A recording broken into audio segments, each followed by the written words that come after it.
नमस्कार, आप सभी का एक बार फिर से बहुत बहुत स्वागत है।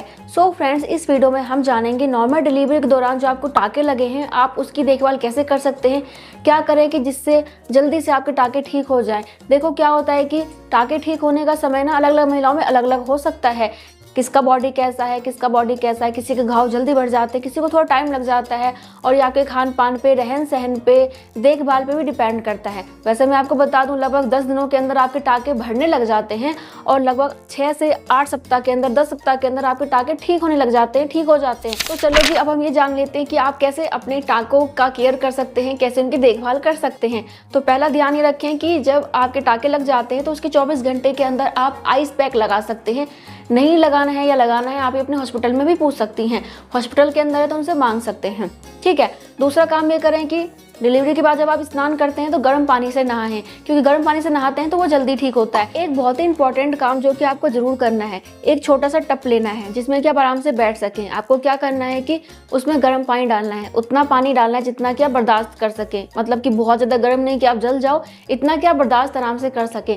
उसमें ना डॉक्टर आपको एक मेडिसिन देती है, एंटीसेप्टिक देती है डालने के लिए, कीटाणुनाशक। उसको डाल के एक ढक्कन से डाल के उसमें बैठना होता है थोड़ी देर, 10 मिनट 5 मिनट, जितना देर आप बैठ सके उतनी देर बैठना होता है। इससे आपके टाँके भी जल्दी भर जाते हैं, कीटाणु भी खत्म होते हैं और आपको दर्द से भी राहत मिलती है। तो ये काम आप जरूर कीजिएगा, ये बहुत इंपॉर्टेंट है। चौथा ध्यान ये रखिए कि इस टाइम आपको लगभग 3 से 4 दिनों तक काफ़ी ज़्यादा हैवी ब्लीडिंग होती है, तो आप मैटरनिटी पैड का इस्तेमाल करें। और इसके अलावा आप अपने पैड को 3 से 4 घंटे के अंतराल पे चेंज कर लीजिए। इससे क्या होगा कि गीलापन नहीं रहेगा और आपका टाँका भी जल्दी ठीक होगा, क्योंकि जो ब्लड होता है उसमें काफ़ी ज़्यादा कीटाणु होते हैं, बैक्टीरिया होते हैं जो कि आपके टाँके को नुकसान पहुंचा सकते हैं। तो इसलिए गीलापन नहीं रहना चाहिए और जितनी जल्दी आप हो सके अपने पैड को चेंज कर लीजिए। 3 से 4 दिनों के बाद आप नॉर्मल पैड का इस्तेमाल कर सकती हैं, ठीक है। तो ये आपको ज़रूर करना है। इसके अलावा देखो जी, जब भी आप बाथरूम जाते हैं, चाहे आप पोटी करने जा रहे हैं, चाहे आप सूसू पास करने जा रहे हैं, आपको क्या करना है कि हमेशा गुनगुने पानी से वॉश करना है। पोटी करते टाइम तो सभी वॉश करते हैं, धोते हैं, लेकिन बहुत से लोग यूरिन पास करने के बाद क्लीनिंग नहीं करते हैं। तो ध्यान रखें कि गुनगुने पानी से क्लीनिंग करें और हो सके तो दिन में 3 से 4 बार आप हल्का सा डिटॉल डाल के उससे जो है साफ़ करें। तो इससे जो है कीटाणु नहीं लगेगा और आप जल्दी से जल्दी ठीक हो पाएंगे और आपका टाँका भी भरेगा। और हाँ देखो जी, आप ना टिश्यू पेपर का इस्तेमाल ना करें, क्योंकि अगर आपको अच्छी क्वालिटी का है तो ठीक है, नॉर्मल है तो वो चिपक जाते हैं, तो इससे आपको परेशानी होगी। तो कोई सॉफ्ट सा और क्लीन सा कपड़ा ले लीजिए जो कि आप बाथरूम में रख सकते हैं, और उससे आप जब भी यूरिन पास करते हैं, पोटी पास करते हैं तो साफ़ कर लीजिए। गीलापन नहीं रहना चाहिए, क्योंकि कई बार ऐसा होता है कि ज़्यादा पानी की वजह से गीलापन हो जाता है, तो गीलापन नहीं होना चाहिए, ठीक है। तो उस चीज़ का भी ध्यान रखिए, हमेशा पानी को पोंछ लीजिए और गुनगुने पानी से ही क्लीनिंग कीजिए। इसके बाद इस बात का भी ध्यान रखिए, डॉक्टर ने जो आपको दवाई दी है, ट्यूब दिया है लगाने के लिए, उसको टाइम पर लगाइए। कई बार डॉक्टर आपको घाव सुखाने की दवाई नहीं देते हैं खाने वाला, क्योंकि इससे आपका दूध भी सूख सकता है। इस वजह से कई बार डॉक्टर दे भी देते हैं, तो आप देख लीजिएगा डॉक्टर ने जो भी दवाइयाँ दी हैं उनको टाइम पे लीजिए। नहीं दिया है तो ट्यूब दिया होगा उसको टाइम पे लगाइए, वो भी बहुत इंपॉर्टेंट है। और हाँ देखो जी, टाँके को सुखाने के लिए आप ये भी कर सकते हैं कि मान लो घर में कोई नहीं है या फिर रूम में आप अकेले हैं, तो आप ना थोड़ी देर अपने पैंटी को हटा के, मतलब कि जब ब्लीडिंग कम हो जाए तब हटा के थोड़ी देर हवा लगने दीजिए। हवा लगने से भी जल्दी से आपके टाँके ठीक होते हैं। हवा मतलब ये कि पंखा चला के आप आराम से हवा लगाओ, नहीं, वैसे हवा लगाएंगे तब भी आपके टाँके जल्दी ठीक होंगे। हमेशा बंद बंद रहते हैं, गीलापन रहता है, तो थोड़ा सा जो है ना टाइम लग सकता है, लेकिन हल्का सा आप हवा लगाएंगे तो इससे भी आपको फ़ायदा मिलेगा। तो आप 1 आध घंटे हवा लगा सकती हैं। उसके बाद इस बात का भी खास ध्यान रखें कि इस टाइम आपको पालथी मार के नहीं बैठना है, क्योंकि टाँके खुलने का डर रहता है, और ना ही आपको भारी सामान उठाना है, ना ही आपको झुकना है। बच्चे को दूध पिलाना है तो क्या करें, पैर को सीधा कर लें और एक तकिया ले लें, उस पर बच्चे को लिटा के फिर दूध पिलाएं, और अपने पीठ के पीछे भी तकिया लगा लीजिए।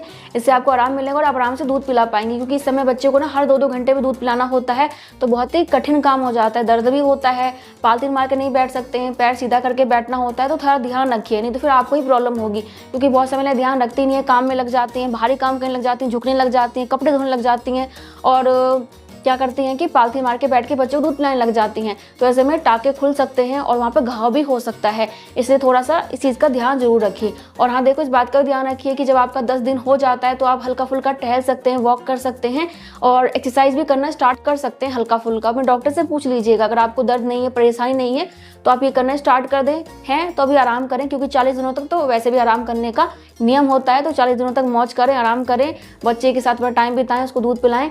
उसके साथ जगें, क्योंकि बच्चे कई बार रात में सोते नहीं हैं, बहुत जगाते हैं। और जब आपका बच्चा सोता है तब आप सोइए, ठीक है। अगर आप सोचोगे कि बच्चा दिन में सो रहा है तो कोई बात नहीं, मैं आराम से रात में सोऊंगी, तो संभव नहीं है। जब बच्चा सोता है तभी आपको सोना होता है, नहीं तो आपकी नींद पूरी नहीं हो पाएगी और फिर आप बहुत ज़्यादा चिड़चिड़े हो जाएंगे। इसके बाद बहुत ही इंपॉर्टेंट बात कि आपको कब्ज नहीं होने देना। अगर आपको कब्ज की प्रॉब्लम हो गई तो आपके टाँके खुलने का डर भी रहता है और उसमें काफ़ी ज़्यादा आपको दर्द भी होगा, क्योंकि पोटी टाइट होगी तो नॉर्मल सी बात है कि आप जोड़ लगाएंगे और जोड़ लगाओगे तो आपको दर्द ज़्यादा होगा। तो क्या करना है कि आप ऐसा खाना खाइए जिसमें कि फाइबर ज़्यादा हो, हल्का फुल्का हो, आराम से पच सके। और फिर भी प्रॉब्लम है तो स्टूल सॉफ्टनर आते हैं जो कि पोटी को क्लीन कर देते हैं, आराम से पोटी हो जाती है, तो आप वो भी ले सकती हैं ताकि आपकी पोटी अच्छे से खुल के आए। इसके अलावा ना आप गर्म पानी पीजिए। गर्म पानी पीने से आपको इस टाइम बहुत सारे फ़ायदे मिलते हैं। आपका अंदर से सिकाई होता है, अंदर से घाव को भरता है, मांसपेशियों में जो दर्द होती है, ऐंठन होती है, मांसपेशियाँ जो बेकार हो जाती हैं उसको रिपेयर करने का काम करता है गर्म पानी। और आपकी जो कब्ज की प्रॉब्लम है उसको भी दूर करता है, क्योंकि पेट को क्लीन करके सारी गंदगी बाहर निकालता है गर्म पानी। और देखो जी, बहुत सा महिलाओं को डिलीवरी के बाद ना मूत्र मार्ग का संक्रमण हो जाता है, तो मूत्राशय को क्लीन करके आपको संक्रमण से ही बचाव करता है। तो इसलिए आपको गर्म पानी पीना है। अजवाइन का पानी पी सकते हैं, नहीं तो नॉर्मल गर्म पानी पीजिए। और ऐसा भी नहीं कि बहुत कम पीना, जितना पानी आप पीना चाहें उतना पी सकते हैं। बहुत सारे लोग कमेंट में बोलते हैं कि मैम क्या पानी कम पीना है? नहीं, आपको जितना प्यास है उतना पानी पी सकती है। 3 से 4 लीटर पानी भी पी सकते हैं, कोई दिक्कत नहीं है। जितना आपका मन करे उतना पीजिए और गर्म पानी ही पीजिए, ठंडा पानी, नॉर्मल पानी नहीं पीना। और आपको इस बात का भी ध्यान रखना है कि आपका जो टाँका है ना आपस में रगड़े नहीं। अगर आपका टाँका रगड़ रहा है तो ऐसे में भी कई बार उसमें घाव हो जाते हैं, वो खुल जाते हैं, इसलिए रगड़ से भी अपने टाँके को बचाना है। अब हम ये जानेंगे कि आपको डॉक्टर के पास कब जरूर जाना चाहिए। तो देखो जी, अगर आपको टाँके में काफ़ी ज़्यादा दर्द हो रहा है, मवाद हो गया, यानी कि पस आपको लग रहा है कि आपके टाँके में बन रहे हैं, या फिर टाँके खुल गए हैं, पेट के निचले हिस्से में काफ़ी दर्द है, या फिर आपको बुखार है, तो आपको ऐसे में डॉक्टर के पास तुरंत जाना चाहिए। इसके अलावा इस बात का भी ध्यान रखें कि आप लगभग 3 महीने तक सेक्स ना करें और 3 महीने तक ही आपको भारी सामान नहीं उठाना है, जॉगिंग या फिर डांसिंग नहीं करनी है।